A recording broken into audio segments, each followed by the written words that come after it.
halfway through filming this the first time it cut out. So, yeah. Anyway, just a little update. I'm going to read this to y'all. Chapter 7 of The Great Gatsby. Then I'm going to read the last 5 chapters of the book that I showed y'all that I was reading in the video yesterday. And then after that, I'm going to watch episode 2 of season 1 of Once Upon a Time. I have my headphones ready, so, yeah. I do have water with me, and if I start coughing, I'm sorry. Every time I read, my voice goes out. Yeah. Also, who are you guys going for in the Super Bowl? Anyway, if I pause the video, it's me getting up to refill this. I'm actually going to do that right now, actually, because it's, like, kind of empty, and we're going to be here for a while, so. Anyway, yeah, so my tablet is basically my mini TV, because our original TV stopped working down here, and even when it was working, everything that I watch, for those who don't know, for those who didn't see my Christmas haul, I'm literally, like, the biggest Disney villain fan on the planet, like, you should see my Disney bookshelf. It's literally, like, I can't fit any more books on there. So, yeah. I'm reading a historical fiction book right now, actually. Across the War-Tossed Sea. I love this series. This is the last book in the trilogy. I'm kind of sad about it, but, yeah. I'm going to read the last 5 chapters tonight, and then after I read the last 5 chapters, I'm going to watch season 1, episode 2 of Once Upon a Time, because I started watching it last night, and it was really good. I have my headphones. I use these strictly for watching videos and, like, movies and TV shows. And then I use earbuds for music, because the earbuds charge doesn't last as long. Those, I charged them, like, 3 days ago, and they're still at 90%, so, yeah. And also, they're noise reducing, like, my earbuds, wherever they are. Where are my earbuds at? Oh, right here. Here's my earbuds I used to listen to music with, so, yeah. These I use to watch TV shows and stuff because they, go like this. They're not on right now, but yeah. Anyway, so yeah. I'm going to read the last 5 chapters of Across the War-Tossed Sea, and then I'm going to watch season 1, episode 2 of Once Upon a Time, which I have not stopped thinking about all day since I got home from church. Anyway. Let's read chapter 7, and hopefully it doesn't cut me off this time. I deleted some stuff out of my gallery, so it should work, but we'll see. It was when curiosity about Gatsby was at its highest that the lights in his house failed to go on one Saturday night, and as obscurely as it had been, his career as Chickamauga was over. Only gradually did I become aware that the automobiles which turned expectantly into his drive stayed for just a minute and then drove sulkily away. Wondering if he were sick, I went over to find out. An unfamiliar butler with a villainous face squinted at me suspiciously from the door. "Is Mr. Gatsby sick?" "Nope," he added. After a pause, he added, "Sir," in a dilatory, grudging way. I hadn't seen him around, and I was rather worried. "Tell him Mr. Carraway came over." "Who?" he demanded rudely. "Carraway." "Carraway. All right, I'll tell him." Abruptly, he slammed the door. My Finn informed me that Gatsby had dismissed every servant in his house a week ago and replaced them with half a dozen others, who never went into Westgate Village to be bribed by the tradesmen, but ordered moderate supplies over the telephone. The grocery boy reported that the kitchen looked like a pigsty, and the general opinion in the village was that the new people weren't servants at all. Next day Gatsby called me on the phone. "Going away?" I inquired. "No, old sport. I hear you filed all your servants." "I wanted somebody who wouldn't gossip. Daisy comes over quite often, in the afternoons." So the whole canvassary had fallen like a card house at the disapproval in her eyes. "There's some people Wolsheen wanted to do something for. They're all brothers and sisters. They used to run a small hotel." "I see." "He was calling up at Daisy's request. Would I come to lunch at her house tomorrow? Miss Baker would be there." Half an hour later, Daisy herself telephoned and seemed relieved to find that I was coming. Something was up. And yet I couldn't believe that they would choose this occasion for a scene, especially for the rather harrowing scene that Gatsby had outlined in the garden. The next day was broiling, almost the last, certainly the warmest of the summer. As my train emerged from the tunnel into sunlight, only the hot whistles of the National Biscuit Company broke the simmering hush at noon. The straw seats of the car hovered on the edge of combustion.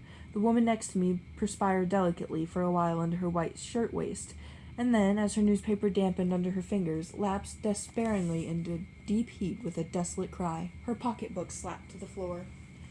"Oh my," she gasped. I picked it up with a wary bend and handed it back to her, holding it at arm's length and by the extreme tip of the corners to indicate that I had no designs upon it. But everyone nearby, including the woman, suspected me just the same. Hot, said the conductor to familiar faces. Some weather. Hot, hot, hot. Is it hot enough for you? Is it hot? Is it? My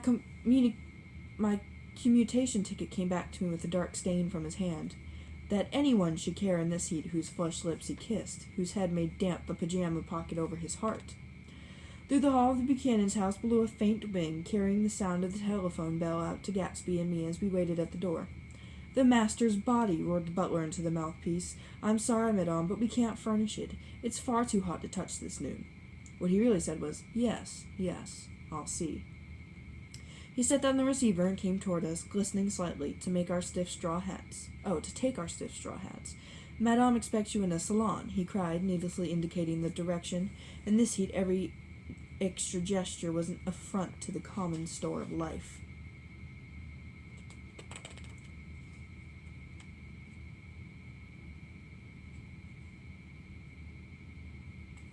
Sorry, hold on. Sorry. The room, shadowed well with awnings, was dark and cool. Daisy and Jordan lay upon an enormous couch, like silver idols weighing down their own white dresses against the singing breeze of the fans. We can't move, they said together. Jordan's fingers, powdered white over their tan, rested for a moment in mine. And Mr. Tom Buchanan, the athlete? I inquired. Simultaneously I heard his voice, gruff, muffled, husky, at the hall telephone. Gatsby stood in the center of the crimson carpet and gazed round with fascinated eyes. Daisy watched him and laughed, her sweet, exciting laugh. A tiny gust of powder rose from her bosom into the air. The rumor is, whispered Jordan, that that's Tom's girl on the telephone. We were silent. The voice in the hall rose high with annoyance. Very well, then. I won't sell you the car at all. I'm under no obligations to you at all. And as for you bothering me about it at lunchtime, I won't stand that at all. Holding down the receiver, said Daisy cynically. No, he's not, I assured her. It's a bona fide deal. I happen to know about it. Tom flung open the door, blocked out its space for a moment with his thick body, and hurried into the room. Mr. Gatsby, he put out his broad, flat hand with well-concealed dislike. I'm glad to see you, sir. Nick, make us a cold drink, cried Daisy. As he left the room again, she got up and went over to Gatsby and pulled his face down, kissing him on the mouth. You know I love you, she murmured. You forget there's a lady present, said Jordan. Daisy looked around doubtfully. You kissed Nick, too. What a low, vulgar girl. I don't care, cried Daisy and began to clog on the brick fireplace. Then she remembered the heat and sat down guiltily on the couch just as a freshly laundered nurse leading the little girl came into the room. Blessed precious, she crooned, holding out her arms. Come to your own mother that loves you. The child, replenished by the nurse, rushed across the room and rooted shyly into her mother's dress. The blessed precious, did mother get powder on your old yellowy hair? Stand up now and say howdy-do. Gatsby and I in turn leaned down and took the small, reluctant hand. Afterward, he kept looking at the child with surprise. I don't think he had ever really believed in its existence before. I got dressed before luncheon, said the child, turning eagerly to Daisy. That's because your mother wanted you to show off. Her face bent into a single wrinkle of the small white neck. You dream, you absolute little dream.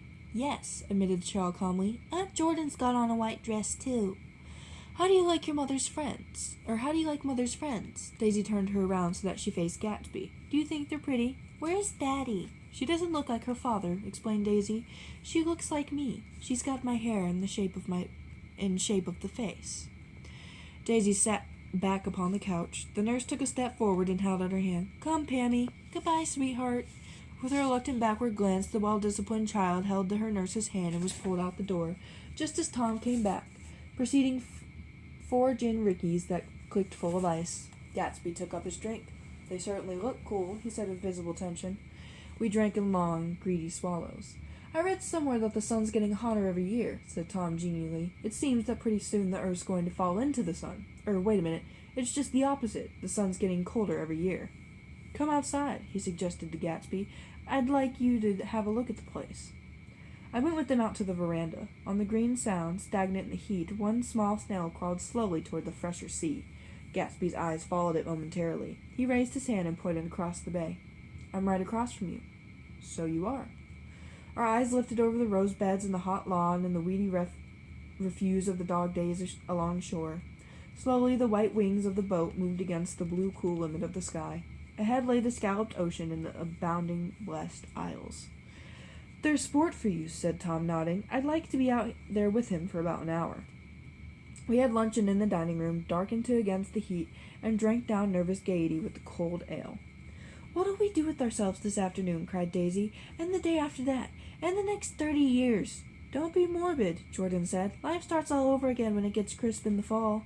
"But it's so hot," insisted Daisy, on the verge of tears, "and everything's so confused. Let's all go to town." Her voice struggled on through the heat, beating against it, molding its senselessness into forms.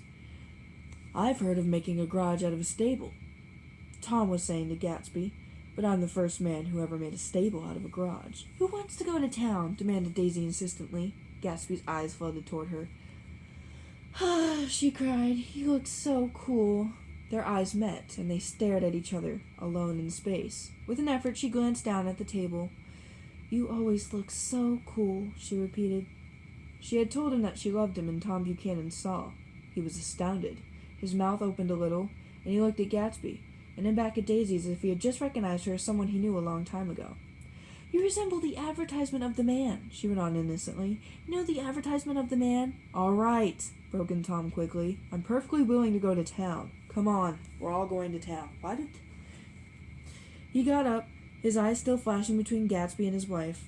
No one moved. "Come on!" His temper cracked a little. "What's the matter, anyhow? If we're going to town, let's start." His hand, trembling with his effort at self-control, bore to his lips the last of his glass of ale. Daisy's voice got us to our feet and out onto the blazing gravel drive. "Aren't we just going to go?" she objected. "Like this? Aren't we going to let anyone smoke a cigarette first?" "Everybody smoked all through lunch." "Oh, let's have fun," she begged him. "It's too hot to fuss." He didn't answer. "Have it your way," she said. "Come on, Jordan." That was a voice crack because my voice is too deep to be doing that, but for you guys, I'm doing it. They went upstairs to get ready while we three men stood there shuffling the hot pebbles with our feet. A silver curve of the moon hovered already in the western sky. Gatsby started to speak, changed his mind, but not before Tom wheeled and faced him expectantly. "Have you got your stables here?" asked Gatsby with an effort. "About a quarter of a mile down the road." "Oh." A pause. "I don't see the idea of going to town," broke out Tom savagely. "Women get these notions in their heads." "Shall we take anything to drink?" called Daisy from an upper window. "I'll get some whiskey," answered Tom. He went inside. Gatsby turned to me rigidly. "I can't say anything in his household, sport." "She's got an indiscreet voice," I remarked. "It's full of..." I hesitated. "Her voice is full of money," he said suddenly. That was it. I'd never understood it before. It was full of money. That was the inexhaustible charm that rose and fell in it. The jingle of it, the cymbals' song of it. High in a white palace, the king's daughter, the golden girl. Tom came out of the house wrapping a quart bottle in a towel, followed by Daisy and Jordan wearing small hats of metallic cloth and carrying light capes over their arms. "Shall we all go in my car?" suggested Gatsby. He felt the hot, green leather of the seat. I ought to have left it in the shade. "Is it standard shift?" demanded Tom. "Yes." "Well, you take my coupe and let me drive your car to town." The suggestion was distasteful to Gatsby. "I don't think there's much gas," he objected. "Plenty of gas," said Tom boisterously. He looked at the gauge. "And if it runs out, I can stop at a drugstore. You can buy anything at a drugstore nowadays. A pause followed this apparently pointless remark. Daisy looked at Tom frowning, and an indefinable expression, at once definitely unfamiliar and vaguely recognizable, as if I had only heard it described in words, passed over Gatsby's face. "Come on, Daisy," said Tom, pressing her with his hand toward Gatsby's car. "I'll take you in this circus wagon." He opened the door, but she moved out from the circle of his arm. "You take Nick and Jordan. We'll follow you in the coupe." She walked close to Gatsby, touching his coat with her hand. Jordan and Tom and I got into the front seat of Gatsby's car. Tom pushed the unfamiliar gears tentatively, and we shot off into the oppressive heat, leaving them out of sight behind. "Did you see that?" demanded Tom. "See what?" He looked at me keenly, realizing that Jordan and I must have known all along. "You think I'm pretty dumb, don't you?" he suggested. "Perhaps I am, but I have, almost second sight, sometimes, that tells me what to do. Maybe you don't believe that, but science—" He paused. The immediate contingency overtook him, pulled him back from the edge of the theoretical abyss. "I've made a small investigation of this fellow, he continued. "I could have gone deeper if I'd known." "Do you mean you've been to a medium?" inquired Jordan humorously. What? Confused, he stared at us as we laughed. A medium? About Gatsby. About Gatsby? No, I haven't. I said I'd been making a small investigation of his past. And you found he was an Oxford man, said Jordan helpfully. An Oxford man? He was incredulous. Like hell he is. He wears a pink suit. Nevertheless, he's an Oxford man. Oxford, New Mexico, snorted Tom contemptuously. Or something like that. Listen, Tom. If you're such a snob, why did you invite him to lunch? Demanded Jordan crossly. Daisy invited him. She knew him before we were married. God knows where. We were all irritable now with the fading ale, and aware of it we drove for a while in silence. Then, as Dr. T.J. Ecclesburg's faded eyes came into sight down the road, I remembered Gatsby's caution about gasoline. We've got enough to get us to town, said Tom. But there's a garage right here, objected Jordan. I don't want to get stalled in this baking heat. Tom threw on both brakes impatiently, and we slid to an abruptly dusty stop under Wilson's sign. After a moment, the proprietor emerged from the interior of his establishment and gazed hollow-eyed at the car. Let's have some gas, cried Tom roughly. What do you think we stopped for, to admire the view? I'm sick, said Wilson without moving. Been sick all day. What's the matter? I'm all run down. Well, shall I help myself? Tom demanded. You sounded well enough on the phone. My apologies. Excuse me, guys. I'm so sorry. With an effort, Wilson left the shade in support of the doorway and, breathing hard, unscrewed the cap of the rank. In the sunlight, his face was green. I didn't mean to interrupt your lunch, he said, but I need money pretty bad, and I was wondering what you were going to do with your old car. How do you like this one? Inquired Tom. I bought it last week. It's a nice yellow one, said Wilson, as he strained at the handle. Like to buy it? Big chance, Wilson smiled faintly. No, but I could make some money on the other. What do you want money for all of a sudden? I've been here too long. I want to get away. My wife and I want to go west. Your wife does, exclaimed Tom, startled. She's been talking about it for 10 years. He rested for a moment against the pump, shading his eyes. And now she's going whether she wants to or not. I'm going to get her away. The coupe flashed by us with a flurry of dust and the flash of a waving hand. What do I owe you? Demanded Tom harshly. I just got wind up to something funny the last 2 days, remarked Wilson. That's why I want to get away. That's why I've been bothering you about the car. What do I owe you? $1.20. The relentless beating heat was beginning to confuse me, and I had a bad moment there before I realized that so far his suspicions hadn't alighted on Tom. He had discovered that Myrtle had some sort of life apart from him in another world, and the shock had made him physically sick. I stared at him and then at Tom, who made a parallel discovery less than an hour before, and it occurred to me that there was no difference between men, in intelligence or race, so profound as the difference between the sick and the well. Wilson was so sick that he looked guilty, unforgivably guilty, as if he'd just got some poor girl with child. I'll let you have that car, said Tom. I'll send it over tomorrow afternoon. That locality was always vaguely disquieting, even in the broad glare of afternoon, and now I turned my head as though I had been warned of something behind. Over the ash heaps the giant eyes of Dr. T.J. Ecclesburg kept their vigil, but I perceived, after a moment, that other eyes were regarding us with peculiar intensity from less than 20 feet away. In one of the windows over the garage the curtains had been moved aside a little, and Myrtle Wilson was peering down at the car. So engrossed was she that she had no consciousness of being observed, and one emotion after another crept into her face like objects into a slowly developing picture. Her expression was curiously familiar. It was an expression I had often seen on women's faces, but on Myrtle Wilson's face it seemed purposeless and inexplicable until I realized that her eyes, wide with jealous terror, were fixed not on Tom, but on Jordan Baker, whom she took to be his wife. There is no confusion like the confusion of a simple mind, and as we drove away Tom was feeling the hot whips of panic. His wife and his mistress, until an hour ago secure and inviolate, were slipping precipitately from his control. Instinct made him step on the accelerator with the double purpose of overtaking Daisy and leaving Wilson behind, and we sped along toward Astoria at 50 miles an hour, until, among the spidery girders of the elevated, we came in sight of the easygoing blue coupe. Those big movies around Fifth Street are cool, suggested Jordan. I love New York on summer afternoons when everyone's away. There's something very sensuous about it. Overripe, as if all sorts of funny fruits were going to fall into your hands. The word sensuous had the effect of further disquieting Tom, but before he could invent a protest, the coupe came to a stop, and Daisy signaled us to drop alongside. Where are we going? She cried. How about the movies? It's so hot, she complained. You go. We'll ride around and meet you after. With an effort, her wit rose faintly. We'll meet you on some corner. I'll be the man smoking 2 cigarettes. We can't argue about it here, Tom said impatiently as a truck gave out a cursing whistle behind us.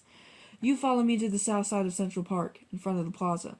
Several times he turned his head and looked back for their car, and if the traffic delayed them, he slowed up until they came into sight. I think he was afraid they would dart down a side street and out of his life forever.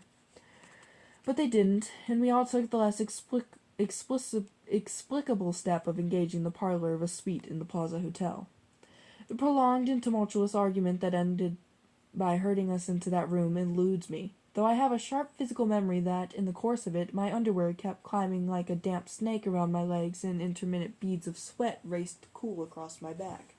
The notion originated with Daisy's suggestion that we hire 5 bathrooms and take cold baths, and then assume more tangible form as a place to have a mint julep. Each of us said over and over that it was a crazy idea. We all talked at once to a baffled clerk and thought, or pretended to think, that we were being very funny. The room was large and stifling, and though it was already 4 o'clock, opening the windows emitted only a gust of hot shrubbery from the park. Daisy went to the mirror and stood with her back to us, fixing her hair. It's a swell suite, whispered Jordan respectfully, and everyone laughed. Open another window, commanded Daisy without turning around. There aren't any more. Well, we'd better telephone for an axe. The thing to do is forget about the heat, said Tom impatiently. You make it 10 times worse by crabbing about it. He unrolled the bottle of whiskey from the towel and put it on the table. Why not let her alone, old sport? Remarked Gatsby. You're the one that wanted to come to town. There was a moment of silence. The telephone book slipped from its nail and splashed to the floor, whereupon Jordan whispered, Excuse me. But this time no one laughed. I'll pick it up, I offered. I've got it. Gatsby examined the parted string, muttered, in an interested way, and tossed the book on a chair. That's a great expression of yours, isn't it? Said Tom sharply. What is? All this old sport business. Where'd you pick that up? Now, see here, Tom, said Daisy, turning around from the mirror. If you're going to make personal remarks, I won't stay here a minute. Call up and order some ice for the mint julep. As Tom took up the receiver, the compressed heat exploded into sound, and we were listening to the portentous chords of Mendelssohn's Wedding March from the ballroom below. Imagine marrying anybody in this heat, cried Jordan dismally. Still, I was married in the middle of June, Daisy remembered. Louisville in June. Somebody fainted. Who was it fainted, Tom? Biloxi, he answered shortly. A man named Biloxi. Blocks, Biloxi, and he made boxes. That's a fact. And he was from Biloxi, Mississippi. They carried him into my house, appended Jordan, because we lived just 2 doors from the church, and he stayed there 3 weeks until Daddy told him he had to get out. The day after he left, Daddy died. After a moment, she added as if she might have sounded irrelevant. There wasn't any connection. I used to know a Bill Biloxi from Memphis, I remarked. That was his cousin. I knew his whole family history before he left. He gave me an aluminum putter that I use today.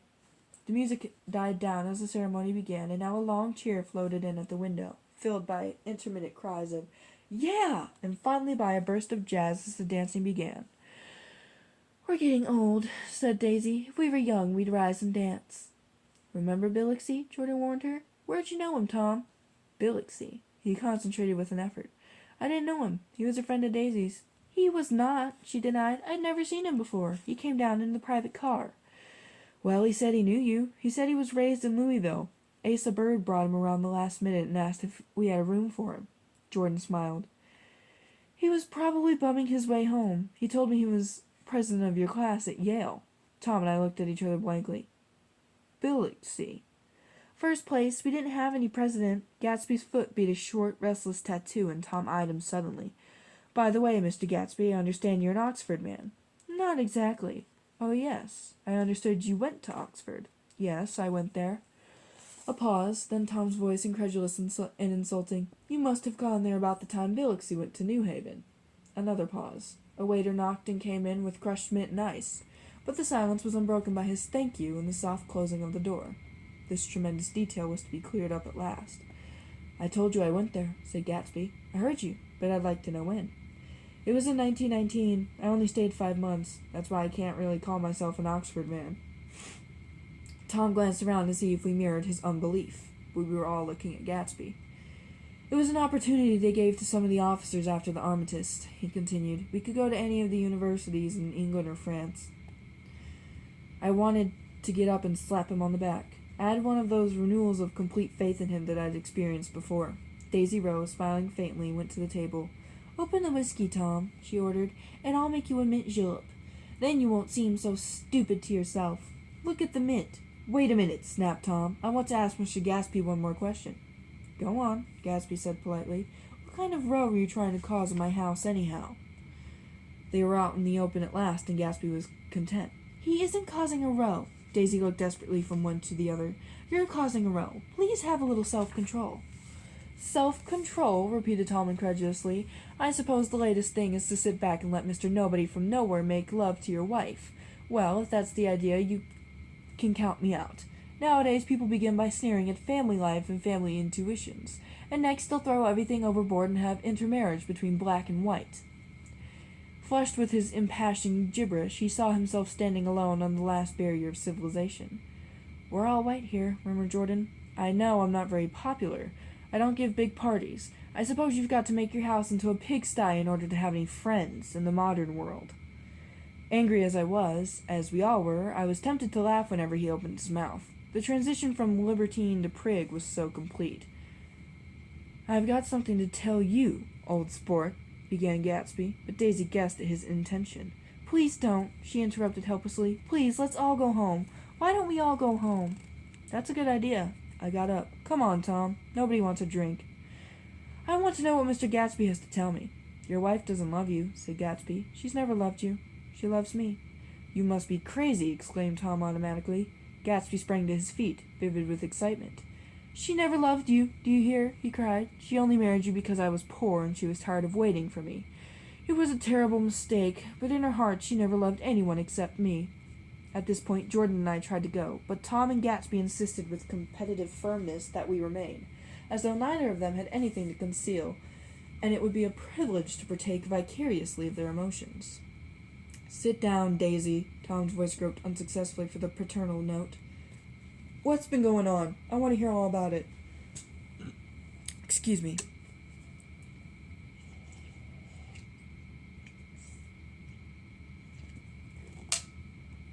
Like my cup, by the way? It's got the Evil Queen on it. That just got water everywhere. I told you what's been going on, said Gatsby. Going on for 5 years, and you didn't know. Tom turned to Daisy sharply. You've been seeing this fellow for 5 years. Not seeing, said Gatsby. No, we couldn't meet, but both of us loved each other all that time, old sport, and you didn't know. I used to laugh sometimes, but there was no laughter in his eyes, to think that you didn't know. Oh, that's all. Tom tapped his thick finger.